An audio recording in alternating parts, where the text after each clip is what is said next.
1 month ago, during March of 2025, USL announced that they will launch a first division by 2028. With that, they would also adopt promotion and relegation across 3 divisions. One would be their first division, whatever they want to call it. The second division would be the USL Championship, and the third division would be USL League One. And with that, the United States of America would have MLS and whatever USL calls their first division as the 2 first divisions of men's soccer in the US. I know, it's weird. The United States of America would have 2 first divisions in soccer. I think the only other country I ever heard of having that was India. Promotion relegation is something a good portion of US soccer fans have been asking for quite some time, while others are very skeptical of whether or not it will even work. Some say it can drive USL bankrupt with 3 divisions connected by promotion and relegation. Others say that it'll make the league thrive. I firmly believe in Pro Rail. I think it's a great thing for American soccer, and I actually fully support USL's effort to make it happen. But we're not going to be discussing that today. We're simply going to dive into what's actually going on and how USL's Pro Rail structure and long-term plans look like, with a very special guest. Hello. If you're new here, I'm Filippo, and welcome to Tactical Manager TV. And today we're going to be talking about USL and promotion and relegation. And for this episode, we have a very special guest called Lee O'Neill, the president of USL League One, which will be the 3rd division of their 3-division Pro Rail structure. Lee also worked for multiple years with Ipswich Town FC in England. We're going to be talking about how it will work, the entry point for new clubs, future goals, salary caps, and much more. So sit back, relax, hit the like button if you want more interviews like these, and let us know your thoughts on Pro Rail in the comment section down below. Will it work with the USL or will it not? And if you don't hit the like button, your team will get relegated unless you go for an MLS team, because no one gets relegated in MLS, even if they suck. Which, trust me, many teams in MLS do. So you probably already hit the like button. With that said, let's bring in Lee O'Neill. But before we start, a quick word from the sponsor of this video. And thank you, BetterHelp, for sponsoring the channel. Regardless if you have a clinical mental health issue like depression or anxiety, therapy can give you the tools to approach your life in a very different way. So for that reason, we are partnering up once again with BetterHelp. BetterHelp's mission is to make therapy more affordable and more accessible. And this is an important mission because finding a therapist can be extremely hard, especially when you're limited to the options in your area. But when it's online, you can get a therapist from anywhere in the country, sometimes even anywhere in the world. BetterHelp is a platform that makes finding a therapist easier because it is online. It's remote. And by filling out a few questions, BetterHelp can match you to a professional therapist as little as in a few days. And if the therapist that they match you with is not the right fit for you, they will replace him or her for another therapist with no additional cost. You may sign up and register now with the link that I placed on the description of this video, which is betterhelp.com/tacticalmanagertv. That is betterhelp.com/tacticalmanagertv. Yes, we used Tactical Manager TV. That link will also give you 10% off on your first month, and in the process, you'll be helping the channel avoid bankruptcy. So once again, thank you, BetterHelp.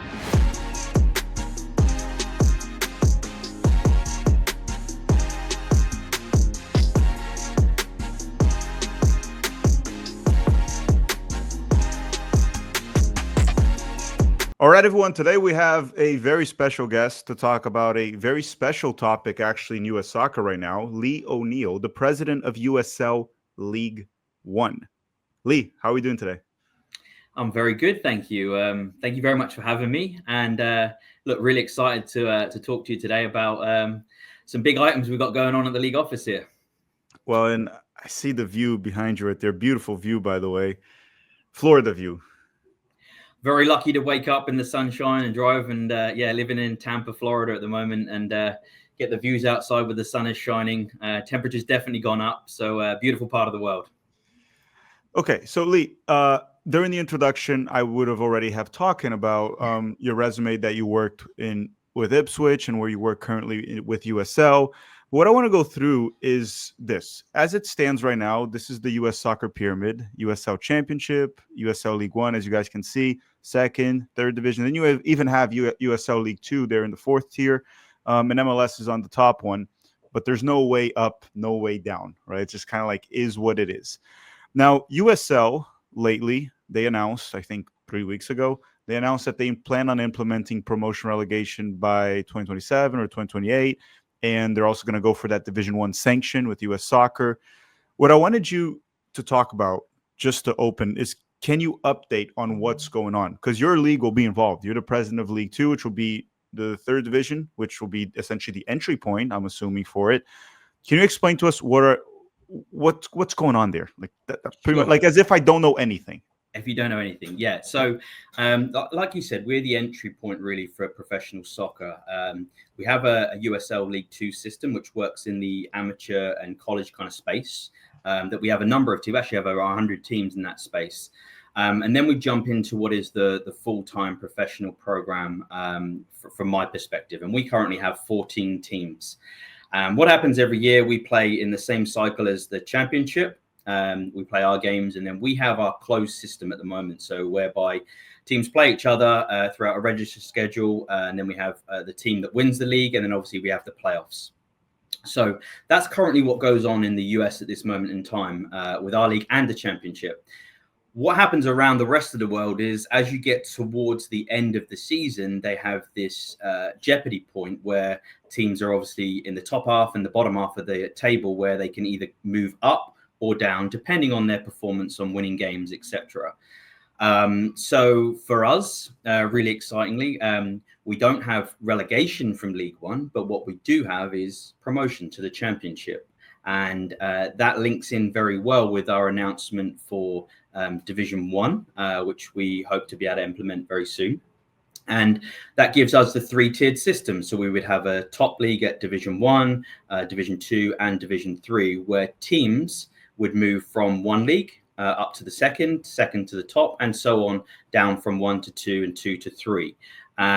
So that's the exciting part that kind of happens around the rest of the world, where you can really get behind your team and help support that ability to go to the next level. And or if you were at the bottom of the team, really rally behind and kind of be that 12th man in the stadium to help your team maybe perform a bit better than they have done throughout the whole season, to make sure they can stay in the existing league that they're in. Now, let's say the first division gets called the Premier League of the United States or Premier League, whatever. That would be the first division. The championship will be the second division. And then USL League One is the third division from this new structure. Correct. Yes, that's exactly how it would work. And you can move around within all three of those. Through the leagues, yeah. You can't jump from my league straight to the top. So you can't go from Division 3 to Division 1. But what you can do over a 2-year period, if you want, if you were successful enough to be promoted back to back, as you see with some of the teams around the world, they go from the lower leagues. Wrexham's a good example, going from the lower pyramids into the full pyramid. So you can do it. It just can't happen. You can't just jump and miss a league and go straight to the Division 1. You have to play your way through those leagues. And things that we're working through now is really the amount of teams that go up and down. Whether we start with one, or whether we build it up to have more than one, like what happens again around the rest of the world. And just trying to introduce, again, from the whole system, because it's very new in the US, how teams can start planning now for that, whether that be infrastructural stadium stuff or whether that just be front of office and technical and playing stuff. I think a good question for this now is this, because you mentioned like England. Most teams, most league or structures in the world have promotion relegation. But the biggest question here is this: what would be the entry point for new clubs? For example, let's say USL, the first division has 20, second division has 24, and then third division has 24 or 20 clubs. Or let's just round it to 20 to make it easier. So 60 clubs total. Yep. Let's say I'm a small investor and I want to get in USL.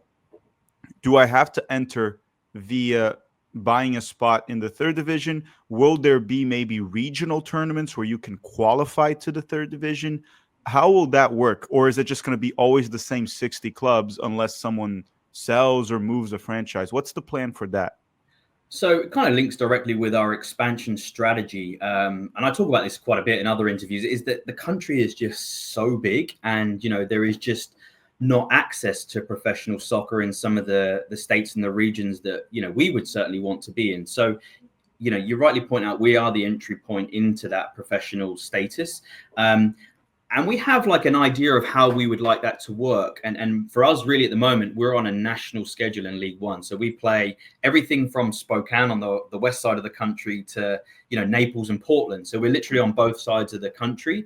And, to try and look at how we would have something like a balanced schedule, which is really important when you start doing promotion and relegation. It's how do we geographically start looking at how we can split the league up to work with ownership on things like travel and competition structure, because they both have to run in line with each other to make sure that there's a fair element to promotion and relegation. So that's where we look to build out League One. And the same at the moment, we currently have the league split east and west in the championship. And the idea being at the top level, it's a national schedule. So yes, the entry point comes in. You would know where you are in relation to geography, and that kind of links in with our expansion as to where we can certainly put new franchises into the market and how many we bring into the market. Because again, trying to look at having 30 to 34 games throughout the course of the season, and you have a balanced schedule, you need a critical mass number of teams to be able to implement that strategy going forward. So that's part of the expansion work that we're doing at the moment. But definitely the entry point into it from an investor's perspective would be through League One. However, in saying that, as we're starting to branch out in the Division 1 side of things, we've got the opportunity for new and exciting markets and new ownership groups.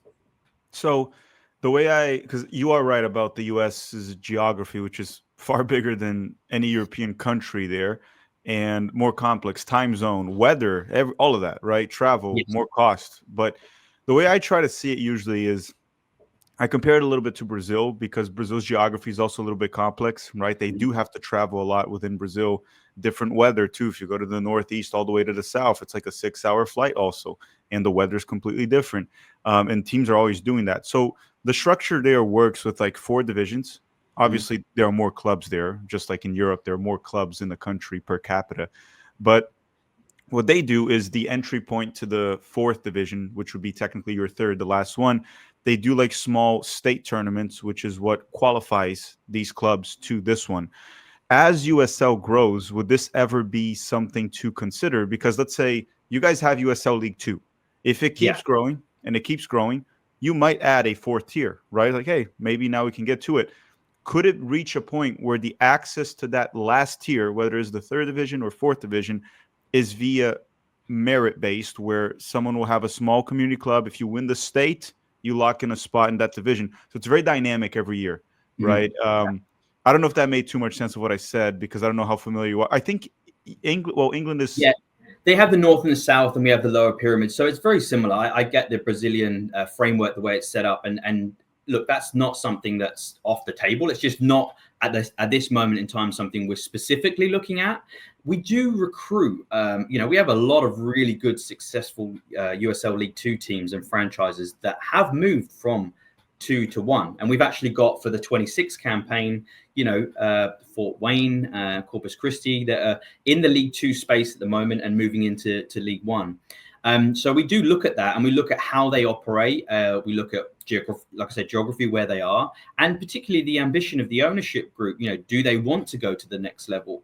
And as you know, that calendar period for them is very short. They work 10 to 12 weeks during the summer months. So extending it out into a 10-month season is very different model. But we will look at teams in USL League 2, and again, that's sometimes an entry point for owners and investors as well, to come in at League 2, get familiar with what's going on with the soccer landscape, and then look at their advancements into League 1. We haven't gone through the route of competition, right? So what you're talking about there on regional competition, to be able to access, again, another element to promotion to League 1. Look, maybe that's something in the future down the line. I think we at this moment in time are looking at the 3-group professional pyramid to try and make sure we can get that up and running, and make sure that that's a key focus for the USL for the market and what we're going through at the moment. No, and I fully agree with that. And I talk very often about this in the channel, where the way USL is structuring it is how they can right now, because you guys have to start the promotion relegation with clubs that are ready to be professional clubs. It's really hard for a tiny little club ran by amateurs with not a lot of money, let's say in Orlando, not talking about Orlando City, talking about other clubs there. but it's very hard for them to, from one year to another, it's like, hey, now you're going to have to do 15 games out of state. You're going to have to absorb all that cost. You need a stadium with X amount of people that can fit in. You need Yep. training. All of a sudden, their costs just skyrocket, and the revenue slowly picking up. You're still building a fan base. You're still growing in general, TV rights, all of that, especially in lower divisions where they naturally make less money, right? So I understand that. The reason I asked the whole thing of like regional and all that, because if it works within those three divisions, I can see it as a way of expansion, possibly putting League Two. And then from there, instead of you entering through League Two, you enter at the state level, and then you have to move up and find a way.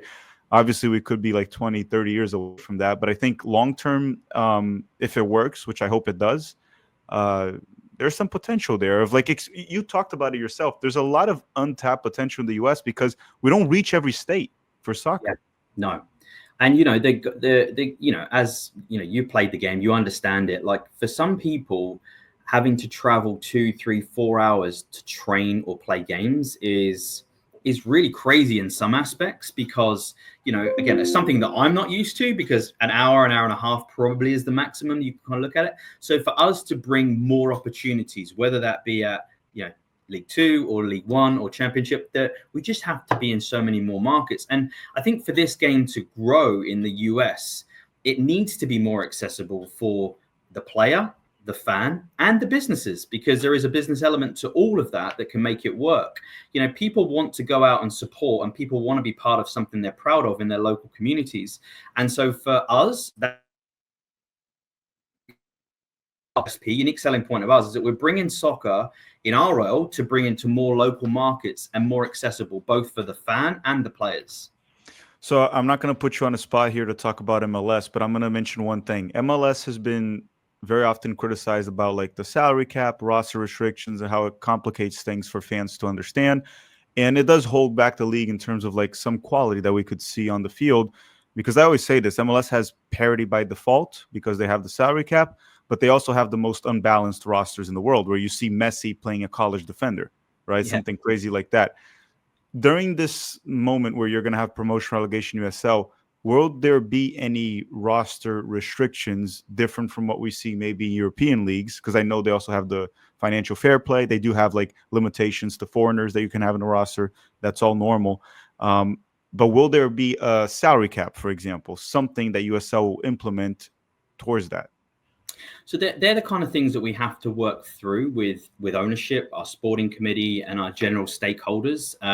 We're having lots of conversations, and we have an idea, potentially what it could look like, but we haven't had those finalized conversations yet of the specific structure, for example, of Division 1. The idea being is that, again, we want teams that want, and ownership groups that, want to come in and invest in the game. They want to invest in players. They want to invest in infrastructure, because at the same time, the difference between the leagues needs to be, needs to be viewed. League One needs to be different to, Championship needs to be different to League One, and the top division needs to be different to the Championship. So the amount that the players are paid is one element to that, as well as the facilities and general match day experience. So, we have to go to a level higher. But at the same time, we also need to make sure that, that it is controlled and it is managed properly and accordingly, because, generally teams are going to have to work, dual balance, profit and loss accounts, because they're going up or down, and it, changes year upon year, which is very common to what happens around the world. So, just opening ownerships and leadership's eyes on what that could look like going forward. We're having those conversations, and, we hope to put the best plan in place to allow both of those elements. One, to be able to control it, and two, to be able to expand and let teams invest into the areas that they really want to make the product better. Yeah, because I was thinking about this the other day, and it's like a salary cap and a promotion, a hard salary cap, right? Something like that in a promotion relegation system would be overly complicated, because if you have a $5 million salary cap in the first division, and then let's say the second is $2 million, as soon as you get relegated, you have to get rid of like half of your roster. Yep. Even if the investor says, hey, I want to lose money, but I want to keep my good players here, you can't do it because Yeah. there's that. So it complicates things. It's just the rules you keep putting in place. The more rules you put in place, that the harder it is for teams and organizations. And look, where we are different to the MLS structure is obviously our teams, are managed and controlled by them. Our job in the league office is obviously to facilitate the rules and the competition framework and things like that. But they're not centrally governed on what they can do. They are owned and operated independently. So it is a different structure from that point of view than what is in comparison to, for example, the MLS. Yeah, and I like that because you guys have different jerseys. MLS, they very often have the same jersey, all Adidas also. But anyhow, another question here for you. Man, I have a lot of questions about this. But the Division I sanction, there's a lot of things with U.S. soccer that could complicate things, like the stadiums. And I'm sure y'all don't even know yet at this time all the teams that will be in that first division. That's why you probably put the time to be 2027, 2028, which we're 2 to 3 years, 3 years from now, we'll put it like that. Are there any concerns that there could be issues getting that Division I sanction by 2028? And if you don't get it, the Division I sanction, then does that hurt the promotion relegation plan, or do you just start it with a second, third, and fourth division, and then eventually you get to it? Look, our plan is definitely to move forward with the Division I. Our leadership here. Paul McDonough and other people involved have had really good conversations with US Soccer, and they've been great, open to the new idea of what we're talking about and the direction that we wanted to go in. Obviously, the Pro League standards exist at the moment. Those standards have been written many years ago, and they were purposeful for that particular time. But as we're all recognizing, I think in this country specifically, just because of the size of the market or the certain type of ownership, doesn't determine whether you're a good or highest level professional football team. So we're trying to look at it slightly differently. And obviously, yes, there is standards in place, like we talked about. We want it to be better than our current championship. So there has to be standards in place for ownerships to meet. But that's something we'll work through with US Soccer and have those ongoing conversations as, this transitional period happens between now and 27-28 season. But for us, pleasingly, the leadership in US Soccer are really trying hard to bring in more soccer to more people. And, we want to be part of that in supporting what we're trying to do to elevate the game. And, they're doing their part at the moment. So we just have to work through those conversations and work through potential obstacles that come up. But we're also making our ownership aware through, like an application process of what Division I is and where potentially it could be going. So everyone, is fully transparent in those conversations as we move forward. That's good to hear that US Soccer is on board with it.